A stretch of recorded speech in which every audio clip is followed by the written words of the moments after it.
We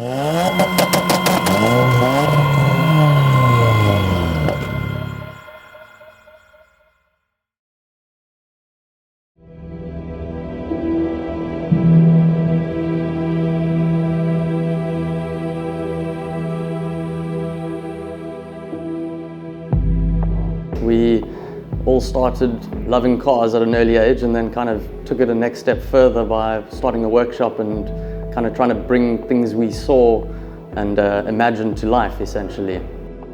Basically, we do everything to do with cars, from building race cars to show cars. Yeah, we're kind of finding our way in an industry that's quite a difficult one in South Africa. I got the car about 1.5 years ago. It's a Nissan S14, which is basically the Nissan S chassis.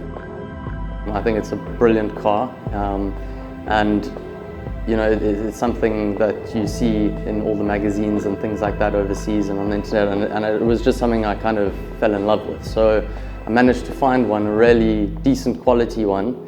It by no means looks like what it looked like when we got it started. We basically did a full build. We put a full roll cage in. We got rid of pretty much everything that doesn't need to be there, but still keeping it comfortable.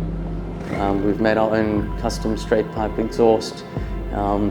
We got about 230 kilowatts at the wheels and about 385 Newton meters of torque. It's a really cool chassis to work on, but availability of all your aesthetical things are very difficult. And I was looking online and I found a really cool RC car of this S14 Boss that I just thought this guy had got it right with color combo and all of that. So I said, let's make this car in real life. We've got everything sitting there now, all the bits and pieces, we just got to put it together.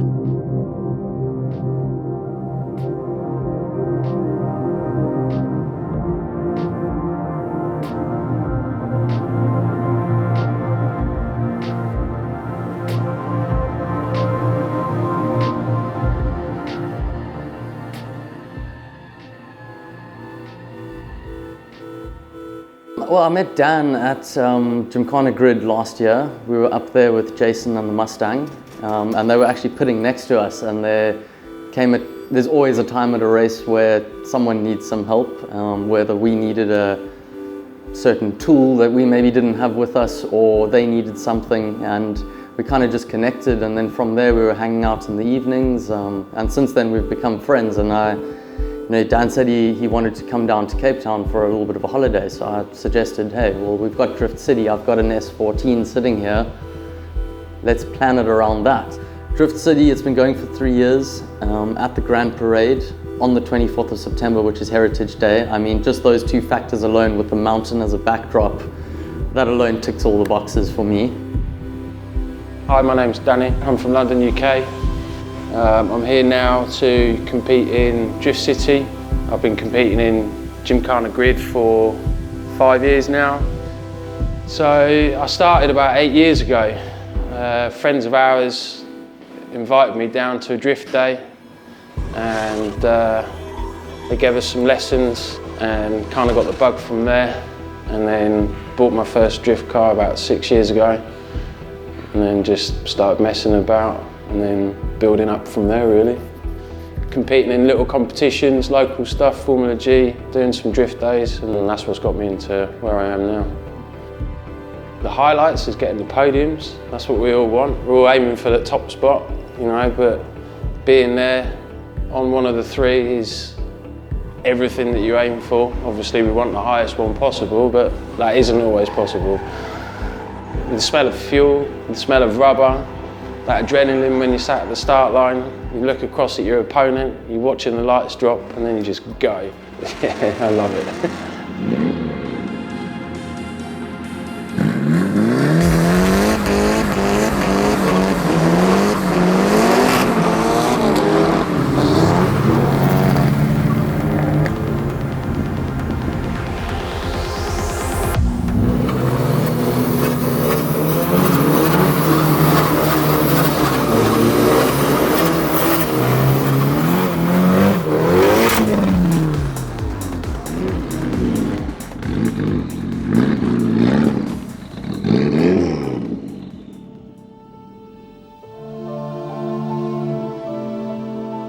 So, we got here this morning, perfect, happy days.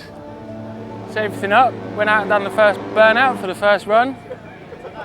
Car died, pushed it back in, and we got terminal problems. The bottom end went and the piston rings are gone. Letdowns are cars, mainly, or not qualifying. That's the lowest level, not actually qualifying for an event. So, the car was awesome in practice prior to the event, and it's kind of a mixed bag of emotions. You got this hype up of the event and everything going on, and then this split second, everything gets pulled from under your feet. Feels like the end of the world, but after a few moments of gathering yourself, you kind of figure out what's the next best plan. And that's the one thing about South Africa that I've found with motorsport is awesome, is the kind of support from other teams. Within 5 minutes, I had people walk up to us, here are the keys to our workshop, go grab this car. We've kindly been donated this from Otto, which is a Toyota Soarer, but it's got a 302 from a Ford, and it's really hard work, to say the least. It's on stock suspension, it's set up for high-speed drift. But we've managed to get 2 practice runs in. I've just gone and done my 2 qualifying runs, so we'll wait to see what's going on. Ladies and gentlemen, you might not know him. Let me introduce Danny Cross.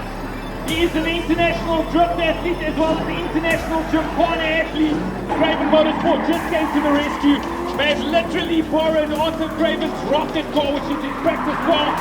It is a Toyota Soarer with a V8, just so that Danny can compete.